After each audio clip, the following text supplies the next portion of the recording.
Part 11. Kesempatan. Al berhasil menenangkan sang istri. Dia akhirnya memeluk Tania, lalu mendaratkan ciuman di dahi wanita itu. Al berjanji pada dirinya sendiri akan mencintai Tania dengan sepenuh hati dan memberikan kebahagiaan kepada pendamping hidupnya tersebut. Tidak terlihat lagi kesedihan di wajah Tania. Dia justru malu menatap Al setelah mereka melepas pelukan. Wanita itu salah tingkah dan bingung dalam bersikap.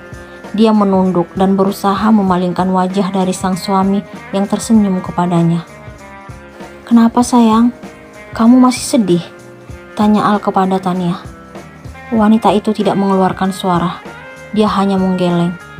Al yang menyaksikan sikap istrinya sangat bahagia karena tidak pernah menyangka bahwa keinginan yang dia tunggu-tunggu dapat terkabul secepat ini. Al merasakan semua ini masih seperti mimpi.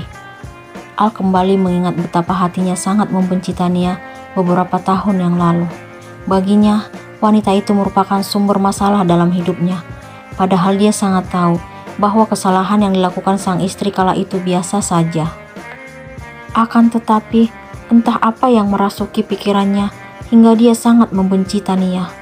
Selama kurang lebih 2 tahun, Al selalu berusaha menyakiti sang istri di kampus, hingga membuat wanita itu sangat membenci dirinya.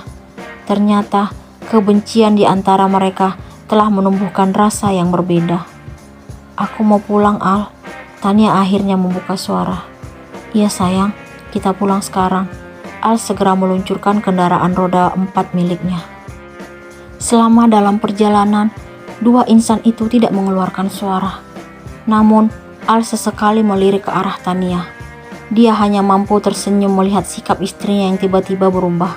Lirikan untuk wanita itu berlangsung beberapa kali hingga mereka tiba di rumah. Tania tidak menunggu Al membukakan pintu untuknya. Wanita itu keluar dari mobil lalu berjalan memasuki rumah. Hatinya tiba-tiba kembali kesal mengingat apa yang Romi lakukan. Dia tidak pernah menyangka akan menyaksikan pengkhianatan laki-laki yang dia cintai. Tania kini berada di kamar. Dia menghempaskan tubuh ke tempat tidur, lalu mengingat kembali kenangan yang telah terjadi antara dirinya dan Romi. Laki-laki itu selalu berjanji untuk mempertahankan cinta mereka dan yakin akan membawanya ke pelaminan. Akan tetapi, kenyataan kadang tidak seindah harapan, karena pelaminan yang Romi janjikan tidak akan pernah ada.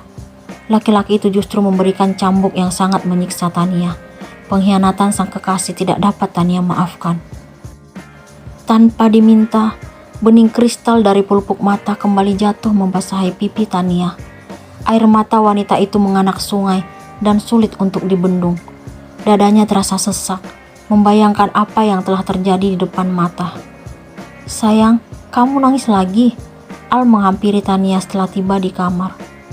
"Aku belum sanggup menerima semua ini. Rasanya masih seperti mimpi. Padahal kemarin kami masih menikmati kebersamaan dan dia tetap menunjukkan perhatiannya padaku. Tapi kenapa hari ini dia menyakitiku?" Tania menangis sejadi-jadinya. "Untuk apa kamu menangisi cowok seperti dia? Dia gak pantas untukmu. Seharusnya kamu bersyukur karena akhirnya mengetahui sifat aslinya." Al berusaha menenangkan istrinya. "Tapi hatiku tetap sakit, Al." "Kenapa kamu merasa sesakit ini? Apa yang telah kalian lakukan selama menjalin hubungan?" Al tiba-tiba merasa curiga melihat sikap istrinya. Tangisan Tania tiba-tiba terhenti. Dia langsung duduk lalu memukul-mukul dada sang suami. "Kamu jahat, Al. Kamu menuduhku." "Aku gak nuduh kamu, tapi aku merasa aneh melihat sikapmu yang seperti ini." Al meraih tangan istrinya. "Aku gak pernah melakukan hal yang gak pantas dengan Romi. Dia hanya mencium jemari dan dahiku untuk menunjukkan kasih sayang dan cintanya. Justru kamu yang telah merebut ciuman pertamaku." "Kenapa kamu bilang aku yang telah merebutnya?" "Ciuman pertama harus aku berikan pada laki-laki yang tidak aku cintai. Menurut kamu itu apa? Kamu merebutnya." Tania menepiskan tangan Al.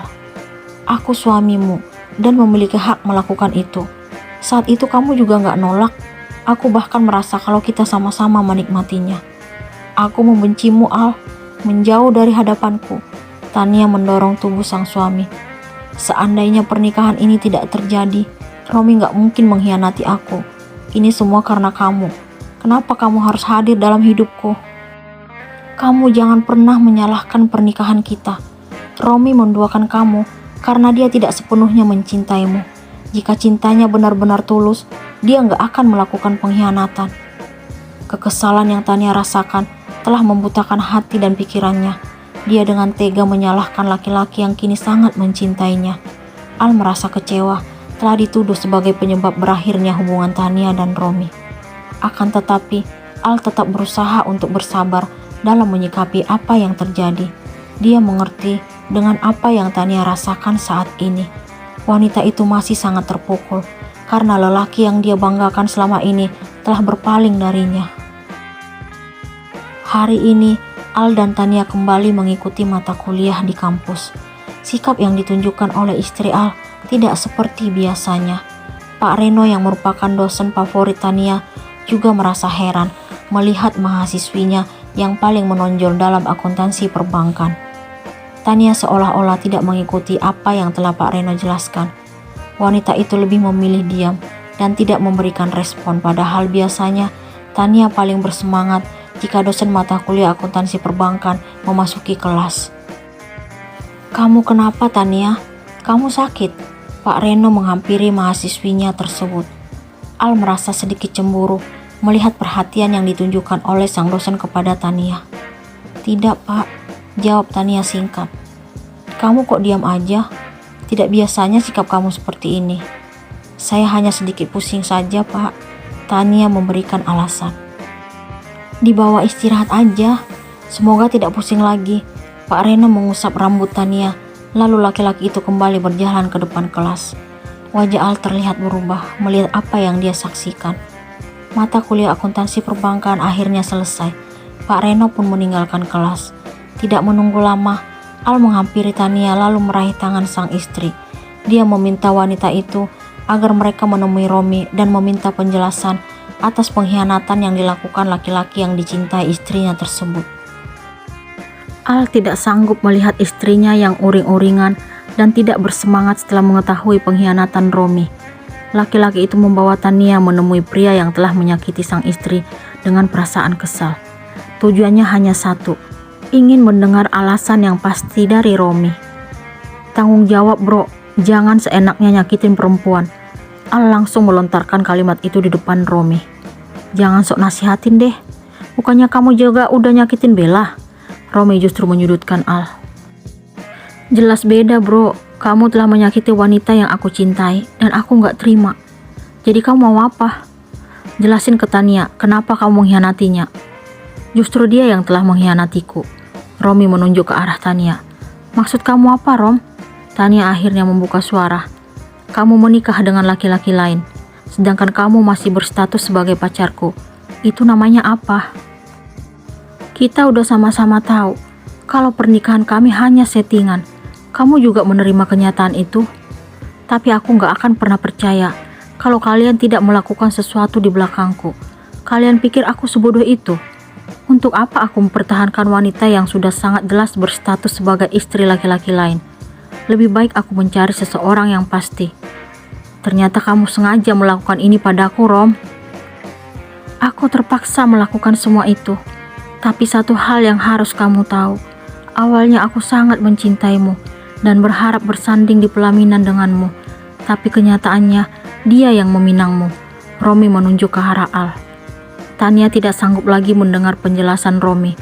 Wanita itu segera beranjak dari tempat tersebut menuju kelas. Al tidak tinggal diam. Dia langsung menyusul sang istri setelah mendaratkan pukulan di wajah Romi. Laki-laki itu tidak terima melihat istrinya kembali menitikkan air mata.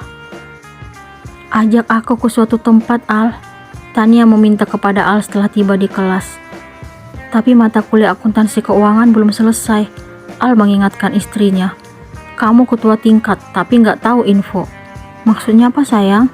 "Dosennya hari ini nggak datang. Jadi mata kuliah kosong.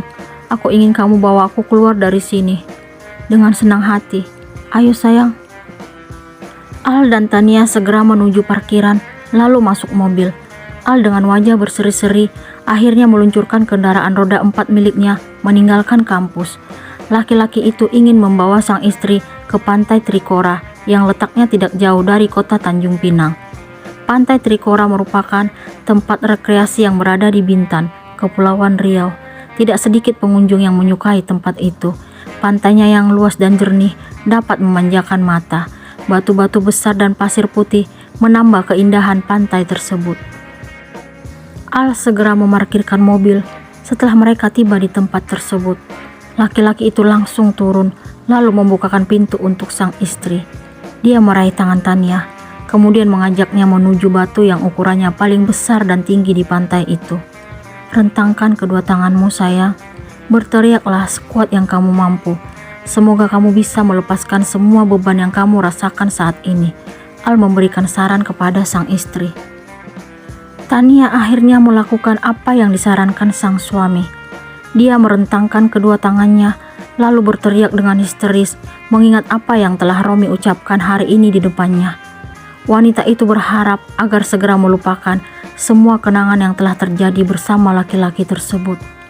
Al memeluk istrinya dari belakang sambil berbisik, "Izinkan aku menggantikan posisi laki-laki itu di hatimu, sayang. Aku sangat mencintaimu.